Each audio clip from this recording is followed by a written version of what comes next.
see, have you walked around a little bit and saw the pictures? This event is one of the most painful events we ever had in history. Many very good souls, very good people was taken here. Unfortunately.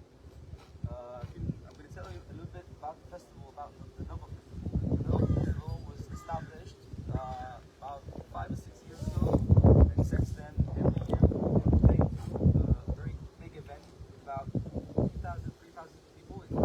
It's considered big here in Israel. And they do many more smaller events, 500, 1,000 people. And actually, I was part of the team of the Nova. I sold tickets. I was helping the production to bring people.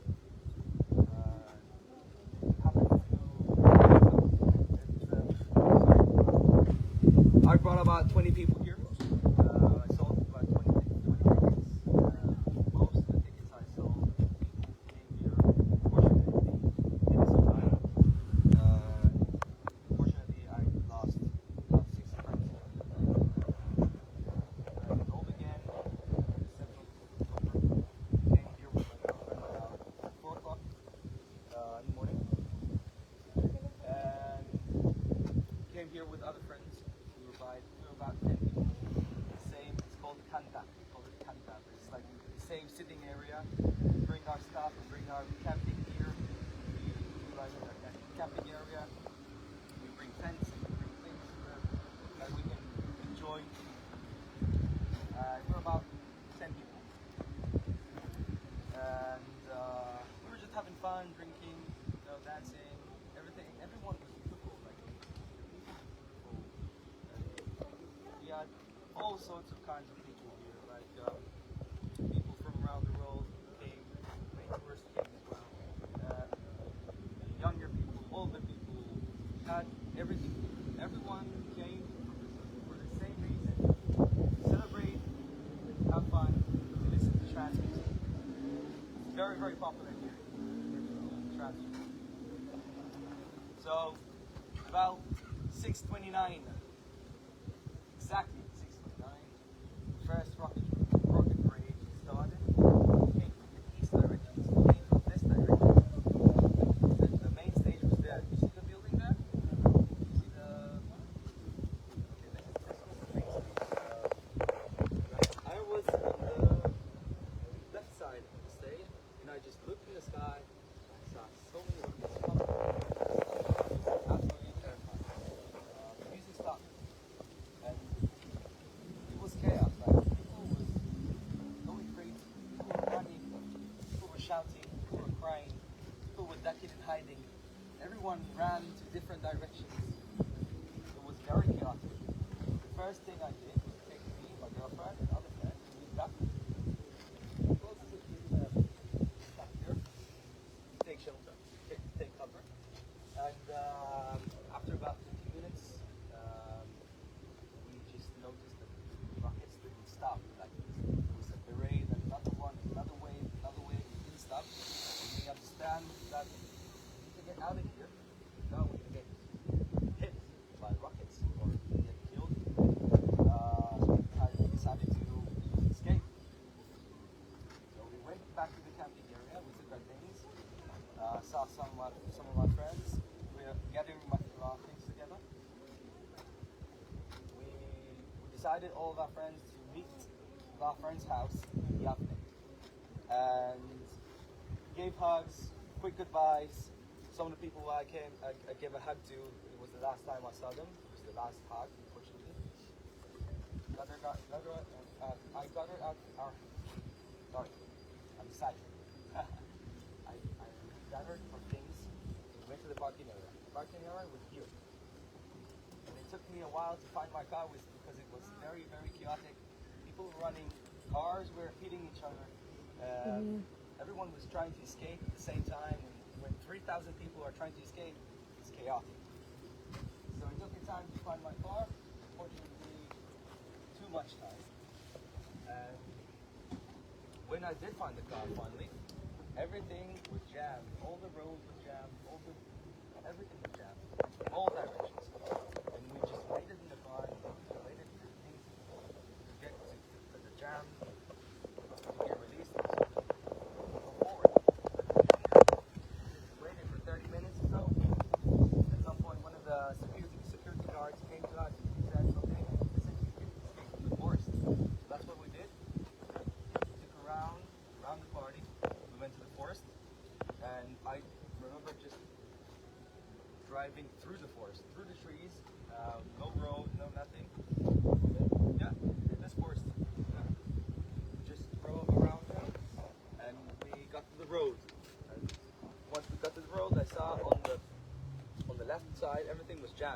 all directions. And I saw the right side, the right side was clear. So I took the right side, and I drove through the road. About 200 meters, there was a police checkpoint there. Two police cars. They were blocking the road because the road was too dangerous, and they said there was terrorists that overrun the roads. So they didn't let anyone pass through. There was 5 or 6 cars in front of me. So I just stopped the car and I said, okay, maybe they're gonna let us through in a minute. So I just stopped the car. We waited. I was the last in line. And I texted my mom, say I'm okay. Texted my friends, texted everyone to see what's going on. And I left my head up and saw the field on the right side. And I saw 2 pickup trucks coming from the horizon, coming towards us. At first I didn't notice anything. It wasn't suspicious or something. I just thought there was people coming from the party. So I just ignored them and I continued with my phone texting. And then the second time I took my head, I saw the pickup trucks very close. There was about 8 or 10 tourists dismounting from them. They were dressed as IDF soldiers. They had AK-47s. The first thing they did was just shoot and kill everyone they see. So first I got hit was the police officers. They got shot, and then the cars in front of me got shot. And the first thing I did was move to reverse. I turned the car, and I drove the other direction as fast as I can. Came to this area here behind the road. And I tried to maneuver myself between the cars, and it was very chaotic. There was wounding people, there were dead people. It was very unpleasant sight. Yeah, me and my girlfriend. My girlfriend was sitting beside me, and all this time I ducked her head. And I forgot to tell you, like, when we drove this way, my car got shot. I had a few bullets in my car, my windshield smashed. So I was very, very stressed and adrenaline. And I was acting like a robot. I don't know how, but I just acted like very calm, very efficient. And once I got to the road, I maneuvered myself between the cars. And I saw bodies, I saw injured people. At one point, I couldn't go any further because it was all blocked. So, and I looked to the left side. I saw a red car with injured people inside, with 2 girls inside. And I noticed the car got shot. I went to the car, opened it, and I saw a girl that was shot. 3 shots, one here, and one here. And went back to my car. I had a first aid kit. Took it, went to the red car again. Took the girl out. I've dragged her and I put her between the cars, so we have cover and no one can shoot us. We ducked. And I did yeah, tourniquet. Yeah, I did a tourniquet. And I gave her a first aid treatment, and there was nothing I could do else for that matter. And I couldn't help more than that. And then I looked back to my car, and I saw the door open. My girlfriend wasn't there, so I panicked. Like, where is she? Where'd she go? So I looked around to see if I could find her. I looked at the direction when we came from, and I saw the same tourist we saw earlier running towards us, shooting. And I just knew that if I'm going to stay here, I'm going to die. So I looked at the injured girl. I couldn't do anything, so I just left her there and ran away. That was the most hardest decision I ever made in my life. I'm still thinking about it until this day, about that poor girl I left there, bleeding, so I can save myself. And I ran through the cars, and I just noticed my girlfriend ducking and hiding there. She didn't know where I went, because everything was like very, very quick. She thought I just left the car and ran away, so that's what she did. And I found her ducking there, so I took her with me. And we ran through the car. We noticed a police officer.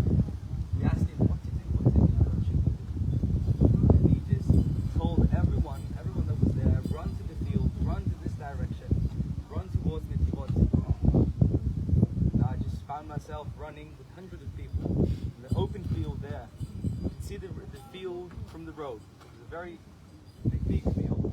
There's a very famous video with hundreds of people running. So I was among them. And at some point I thought to myself, I'm going to run where everyone else runs. We're a target. So just took a decision. Everyone was running right. I run left. I was just disconnected from everyone. And I went to the creek. There's a creek there, down. A very bushy creek. So I went to the creek, and on the way, saw a very charming guy who was unconscious. And I just took him with me, carried him, took him to the bush. I took my girlfriend inside the bush as well. Took myself inside the bush. I covered the bush, the opening of the bush. Covered myself with sand and leaves. We waited in the bush for 3 hours, sorry. During those hours, we heard unspeakable things happening right here. We heard non-stop shooting, non-stop explosions, non-stop shouting. People were crying for help, people were injured. We heard the terrorists getting closer and closer, and once they got closer, everyone they saw, they just executed on the spot. We heard the terrorists looking in the bushes that were very close to us and finding people and shooting and killing them. We heard the terrorists raping women. It was very, very horrifying, those 3 hours. During those 3 hours, I told myself, listen, Shon, maybe you're going to die today. Maybe you're going to die. And I started accepting my own death. And I told myself, listen, you're 25 years old. You lived a lot. 25 is good. People who don't get to this age. You lived a very good life. You traveled the world. You fell in love. You did everything a man should do.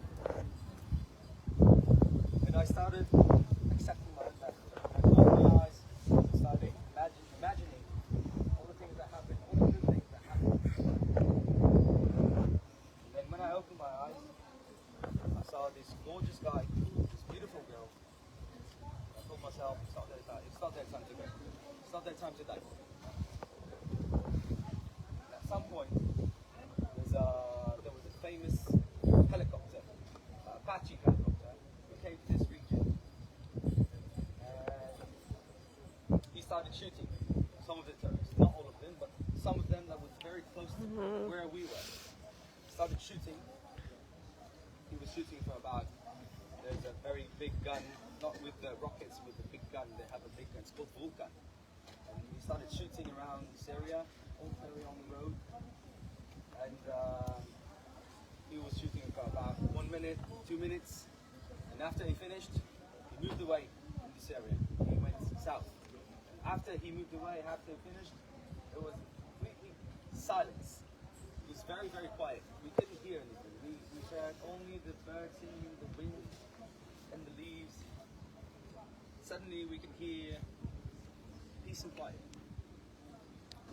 That was our sign to escape. And once I noticed, I couldn't hear anything. I couldn't hear any people around me.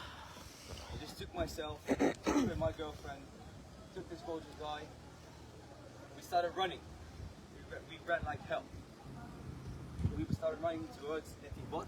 It's the east direction. And at some point we ducked. We took a breath. We ducked in another bush. And then I looked back from where we came. And I saw 3 terrorists just coming out from the same bush we hid from. And he looked at me, he noticed me, and I noticed him. He was pointing at me. At that point, we just took both of them, started running, and we didn't stop running for 10 kilometers. We ran like crazy. And at some point, we got to the outskirts of Netibot. There was a military force there guarding the city, tourist station. They noticed us. They called us in. At first, we suspected. We thought we were terrorists, so we just hid it. And then we heard them speaking in Hebrew. And we can notice that the accent was good. They were really Israeli soldiers. We ran to them, we came to them. We were very, I cried.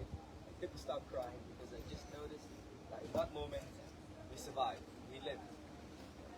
And the soldiers took us, protected us, took us in the Tibot, dropped us inside the Tibot, and then they went back to the front line. And once we got to the Tibot, we just entered the first building we saw. It was a synagogue. And people were praying there. There was Sukkot, so there was Hakapot. So people were praying there, and they were absolutely unaware of what's going on 10 kilometers from there. What's the time now? It's about 1 o'clock, 1:30. And they were absolutely unaware of what's happening because it was Sabbath. People weren't opening their phone, people weren't looking at the TV. It was sirens and everything. They had sirens, but they didn't know the terrorists are overrunning this area. They thought it was just rocket parades. They were used to it from all the conflict. So at first we told them what was happening, and some of them didn't believe us. Some of them was like, okay, we don't believe you.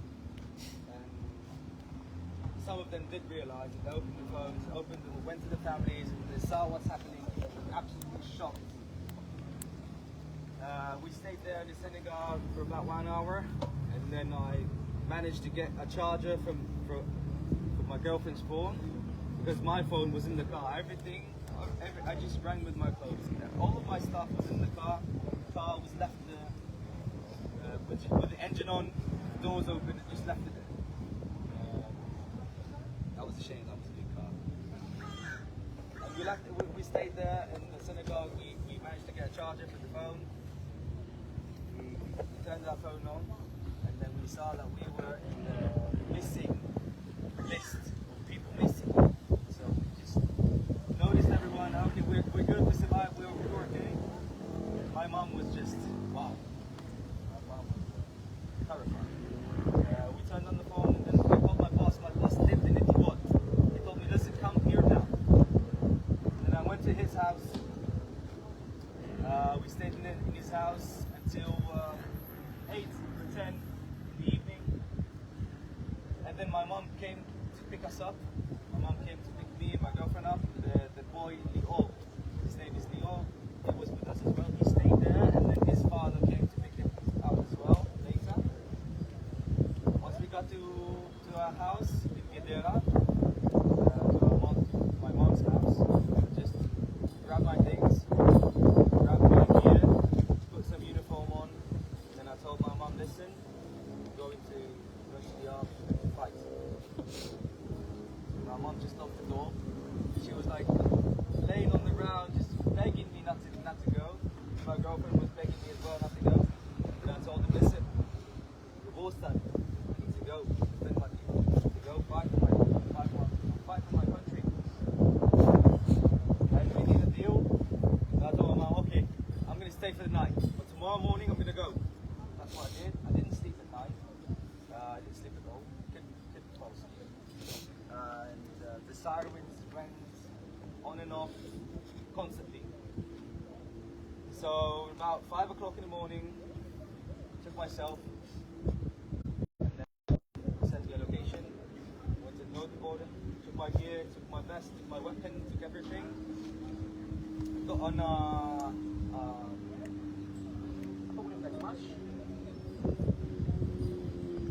military vehicle, armed military vehicle. What's that? Armed carrier, yeah. I went on that. We went to the northern border. We were around the northern border for 4 months. During those 4 months, we had a very intense fighting with the Hezbollah in the north. It was a defensive war. That's what they call it. We took outposts on the border.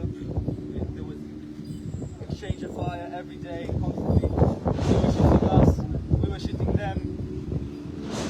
Mortars and rockets were flying everywhere. And it was like that for 4 months. After 4 months, they sent me back home for 2 months. During those 2 months, I didn't really work, I didn't really go back to myself, I didn't really do something with my life. I was just waiting for the next round. And after 2 months, we went to the Syrian border for 2 months. We were in the Syrian border for 2 months. And afterwards, we came back home for 2 months. And after 2 months, they took us back to Lebanon. This time, it was a full-scale invasion inside Lebanon. So I was in Lebanon for 1 month inside. We were fighting Hezbollah there. We were destroying enemy tunnels and infrastructure. We had several encounters with terrorists. Everything was booby trapped. So everywhere we go, we use bombs, we use detective machinery to detect all the bombing there and all the booby traps. What's that? I served in the, it's called the Fashesh, in Shon. No. In my military service, I served in it's called the Nafal Brigade Special Forces. I dealt with the explosives. I dealt with explosives all of my service. Yeah. So our job was to defuse bombs and plant bombs, destroying things using sabotage. So that's what I did in my military service, and that's what I did in my reserve service as well. So after Lebanon, we were there for 1 month, 2 weeks. They sent us back home. And afterwards, I couldn't go back to my life. I fell to drugs, I fell to despair, I fell to depression. It was a very, very hard time in my life because I couldn't do anything. I couldn't work. I couldn't enjoy myself. I couldn't be with friends. Everything felt weird because one moment I was fighting for my life, and the other moment I'm home doing nothing. So that was very depressing. And unfortunately, I started doing drugs. But today I'm okay. Don't worry. Good, Hala. Yes. We were home. Like I didn't do anything for myself for several months. So I started to treat myself. I started going to therapy. I started trying to recover my life, trying to go back to living. And after a few months, they called us back to Gaza. And actually, I finished my last tour 2 weeks ago. We were 3.5 months in Gaza, in Rafah and Khan Yunis, and it was very interesting there. All we did was explode, find tunnels and detonate them, and find buildings and detonate them. It's a lot. That's it, really. 2 weeks ago, one of my friends I was in captive for 2 years, came back. His name is Yosef. Survived, came back home. Yes. Yeah, fortunately. Thank you, he's Hashem. okay. I had 4 friends that was in captive.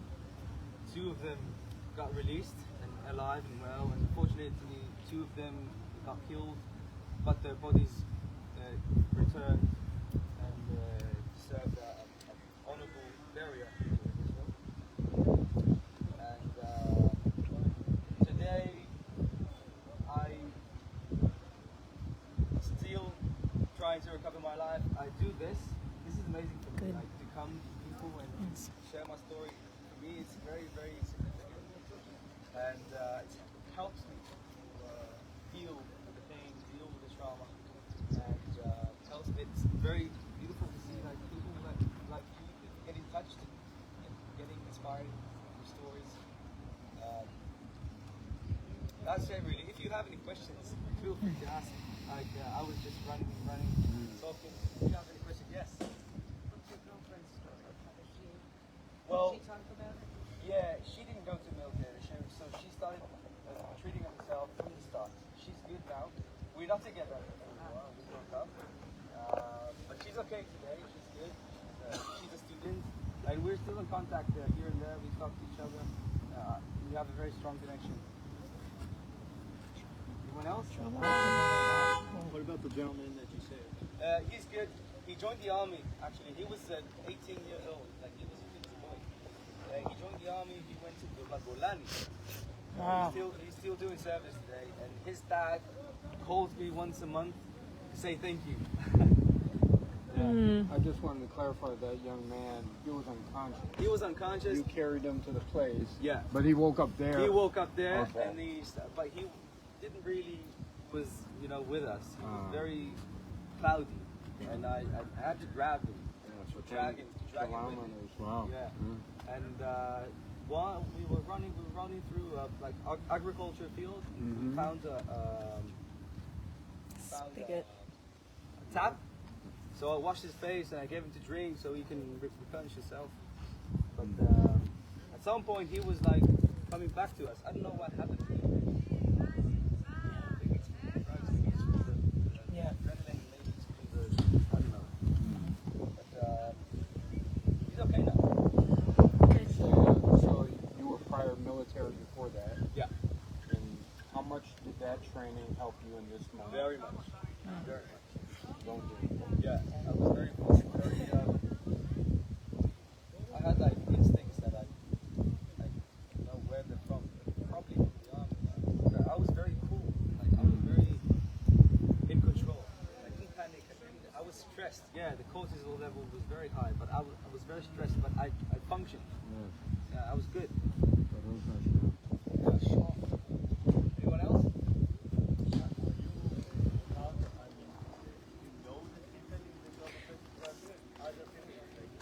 Yeah, I lost many friends here. Explain a bit, like, it's not a one-time thing, right? I've tried. The once in a while from festival. Yeah. Can you extend a bit so Yeah. people understand a bit? So the Nova was more like a community. It was like a group of people having fun together and doing parties together. It's not the first Nova. The Nova was. No, but also the trans community. Yeah. It's like a tribe. Yeah. Yeah. We go to the same party, we start to get to know people, familiar faces. Oh, I've Yeah. seen you 2 months ago in the Galil. Oh, last year we were here in Brazil together in a production. We Yeah. start to know people.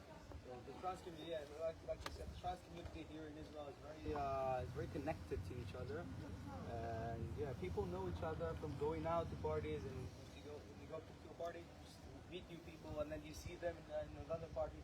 So everyone knew each other. Everyone was friends, sort of one another. Anyone? Yeah. Yeah. Was it a process to be able to come back here and stand on this ground? First time was very, very hard for me. First time I came here, I actually saw the pictures of my friends who got killed. And it was very hard for me the first time. But this time was the 5th time. So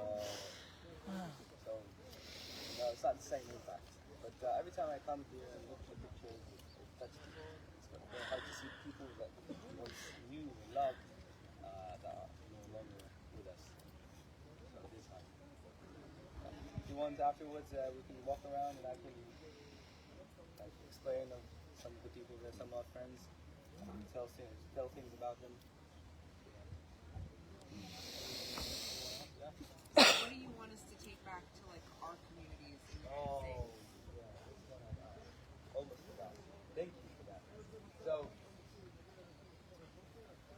I say it every time, and but my message to you guys to take back to your lives is, first of all, focus on what you have and what you don't, and not on what you don't have. Be grateful for anything you have, any person you have, anyone who loves you. Hold them close. Show love and respect to anyone, no matter what his age, gender, or no matter who or what. Just show love, show respect to anyone. This is the things I took from my life, because life can be very short, very unexpected, and you can lose your life every day. You need to enjoy every second of your life. Show love to the people that are around you. This is my message to you, because I almost lost my life so many times in Gaza and in Lebanon. My message to you is really be grateful. Wake up every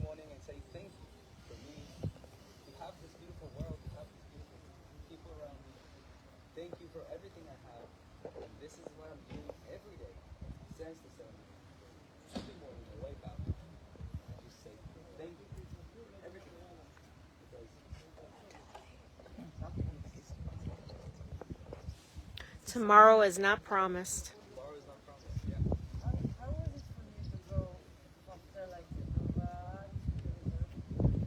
Lebanon? Like how did you feel? I felt driven with hatred. I'll be honest. Driven with revenge. I couldn't imagine myself anywhere else because my country was more like not acting.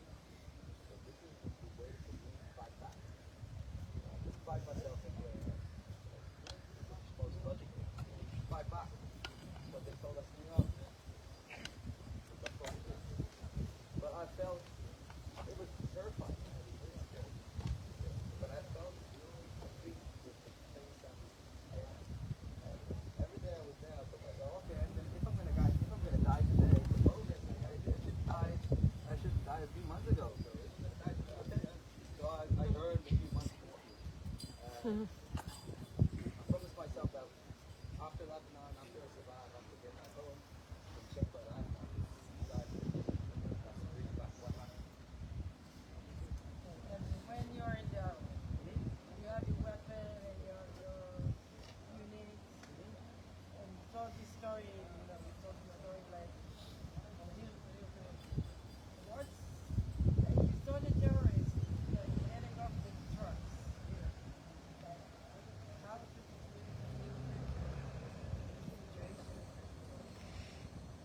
I felt to see them unpacking, to see them trying to see them breaking, to see them like yeah, I felt helpless. I felt I couldn't do it. Couldn't fight back. I could see the situation. It was very difficult. Not be able to do it. Pull back and pray. Very desperate. And I told myself,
Do you wear the event on your body as a reminder, as a tattoo?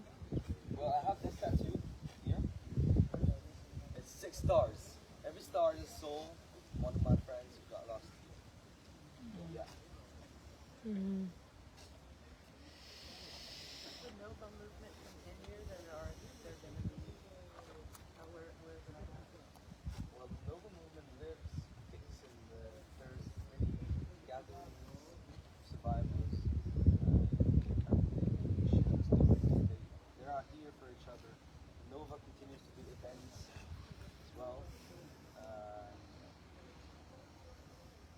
The community has grown. They're very accepting, very helping for the survivors. That's good. Anyone else?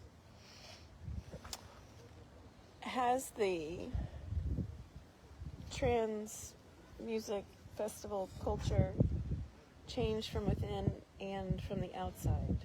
Like, Definitely. Definitely. like how you set up a festival or how people are. I think has grown exponentially. Trans community. Because once they saw the people here and they saw the music and everyone was touched and everyone wanted to be a part. So the trans community here is today is much bigger, much stronger. We continue to party, we continue to go out, we continue to listen to music. And actually the country, I mean the government is not really still accepted of this type of music, and unfortunately parties today gets shut down and closed by the police. But I hope it will change